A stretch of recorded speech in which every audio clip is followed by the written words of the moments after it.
With the discussion of diversity and inclusion on the rise in our society, it's hard to believe that some of our biggest industries are ignoring the conversation. One of the main places this has been a problem in is in the beauty industry. While making $445 million in sales, you would expect all consumers to be their top priority, not just a certain demographic.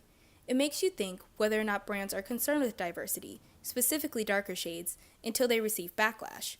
I'm Kennedy Gregory, and welcome to Is Beauty Skin Deep, a podcast where we'll discuss the age-old question and how the beauty industry can affect how we see ourselves. Recently, beauty brands have been taking initiative and broadening their shade range tremendously. The beauty world exploded when Rihanna introduced her new makeup line, Fenty Beauty, with a 40-shade foundation range.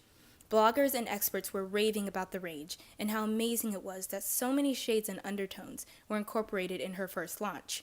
Many brands have followed suit and released products with a wide range of shades, such as Huda Beauty's Faux Filter Foundation and Kylie Cosmetics Concealer. The movement has affected both low-end brands such as Maybelline's Fit Me line, as well as high-end ones like NARS and Makeup Forever. While many brands are increasing their shade ranges, others are seeming to do the opposite. In January, Tarte Cosmetics released their new Shape Tape Foundation, a corresponding product to their best-selling Shape Tape Concealer. The Shape Tape Concealer has been claimed as a must-have for beauty lovers, and many were excited to get their hands on the foundation. But not all of them could. Out of the 15-shade launch, only 4 cater to darker skin tones. Many beauty influencers spoke out immediately, calling out the brand for its lack of inclusivity. Many influencers avoided the foundation altogether and publicly announced their disapproval of the lack of shades. Others decided not to post a review at all, wanting to avoid giving the brand any more attention. Soon after the negative reviews and comments began to pile up, Tarte released a statement apologizing for the lack of shades and promised to, quote, do better moving forward. They stated that due to the high demand of the product, they wanted to release it as soon as possible. They've since released more shades for darker skin tones. Although Tarte took the respectable steps of apologizing and fixing the problem, the ingenuine nature of the ordeal rubbed me the wrong way on the company's concern for diversity in their products. Many people believe that it's harder to create darker tones than it is to create lighter ones, and for that reason many companies don't. However, it's the effort that companies put in to include all skin tones within their products that makes them more admirable and inclusive. The issue of inclusivity within the beauty industry may appear to be something only darker skin consumers care about, but that is not the case. Consumers of all skin tones have started to notice the inequality and are speaking up about it. I got the chance to interview 2 of my friends, Monse and Sagan, who both use makeup and have seen the effects of the beauty industry personally.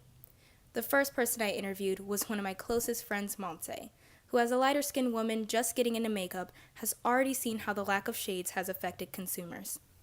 Hi, Monse. Hi, Kennedy. So before I start asking the questions, what is your relationship with makeup? I kind of got into it last August because that's when I started my job at the restaurant I work at, and so you kind of have to look pretty presentable there, Right? And so I figured I should probably get into makeup so I don't look like complete train wreck during work. I feel you. Yeah. So my first question for you is, when looking for face/like complexion products, on average, how long do you think it would take you to find your shade? To be fair, not very long for me since I do have a pretty pale complexion. Mm-hmm. Yeah. Do you feel that your complexion is represented frequently in the media? Yeah, I would say so. Yeah. Do you feel that inclusion is something you see frequently in the beauty industry?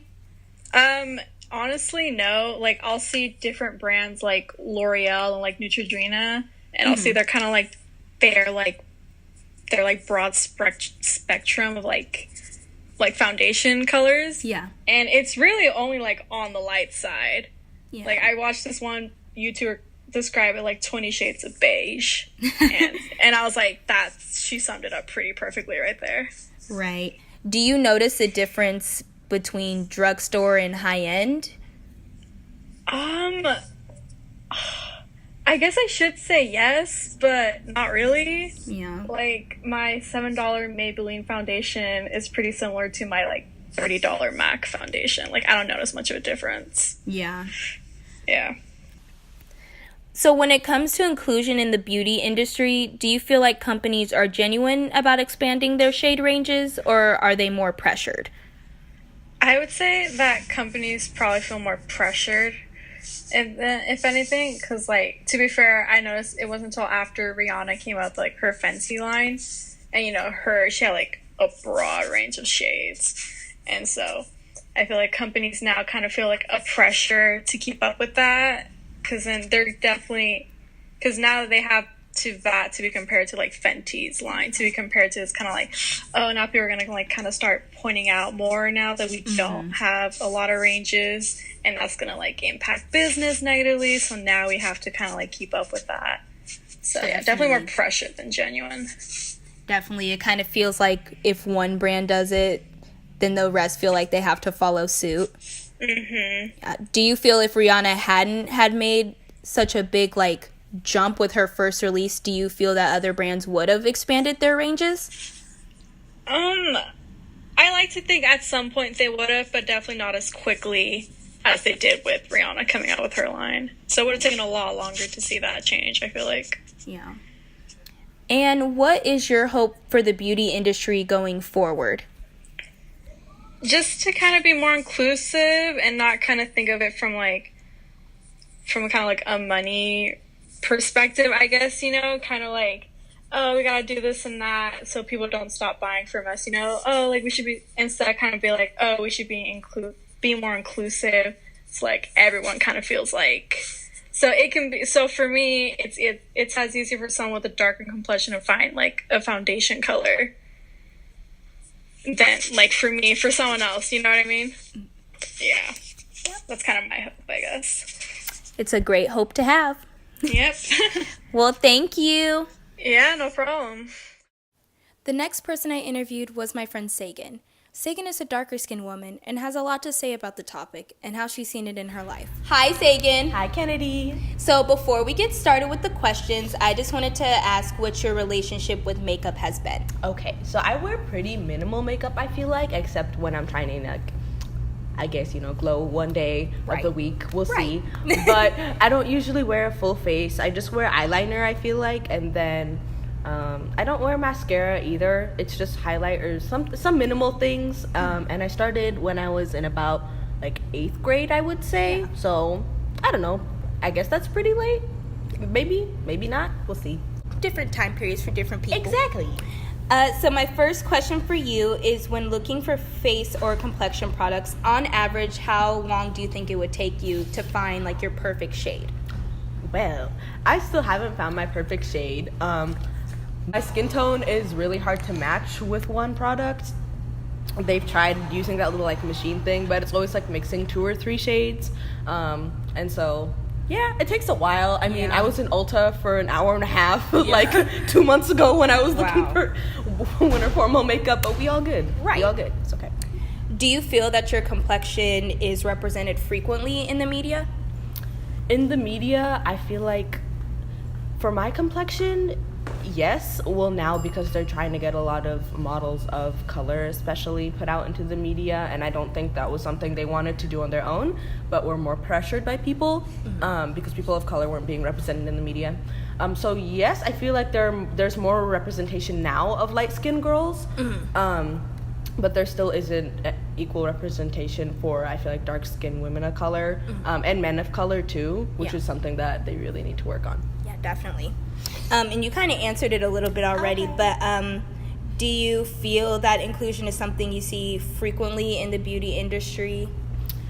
Now it is, and I feel like a part of that is this fetishization kind of with light-skinned women, especially with, like, where colorism comes in. A lot of parts of the world, the lighter skin is favored more than darker skin, which is really messed up because they're both really beautiful shades. Yeah. And I think there has to be more representation, especially of just people of color in general, but dark skin representation is really important right now, especially for younger generations. I feel like it's really vital.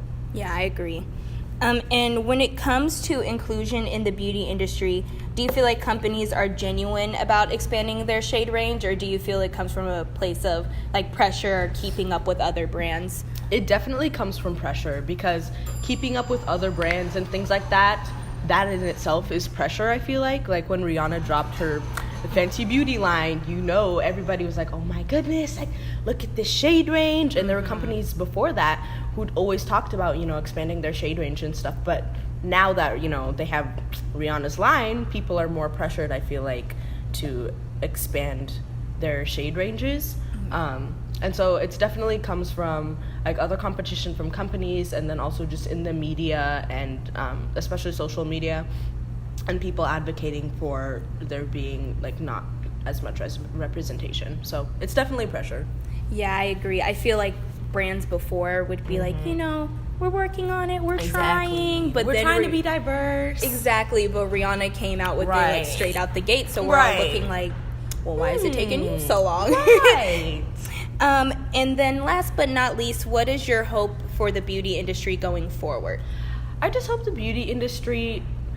they're more genuine with their approaches on makeup in general, and in how diverse, I guess, they're trying to be. But being genuine is just so important, because people can tell when you're not being genuine. Exactly. And saying like, I hope they expand their ranges for people of like different shades and colors is a hope, but I know that, I don't know how long it'll be until that's a reality. Hopefully, now that, the Fenty line is out, hopefully soon, because a lot of companies have been talking about how they are actually going to expand their shade ranges. They've showed things online and like previews and things like that. So there is some work put in.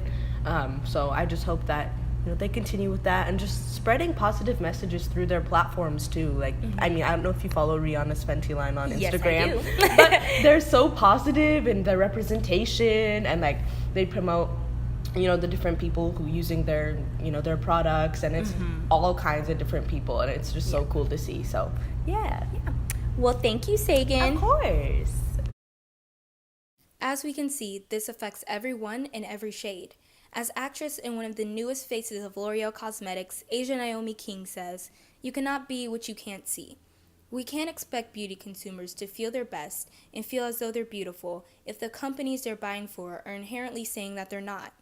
My hope for the beauty industry going forward is to continue adding more shades to their products and promoting all skin tones in their advertisements. They have to step it up and let their customers know that all are welcome to use their products and feel great. After all, beauty products are all about making people feel confident and look like their best selves, and hopefully that can be a luxury that everyone can be a part of.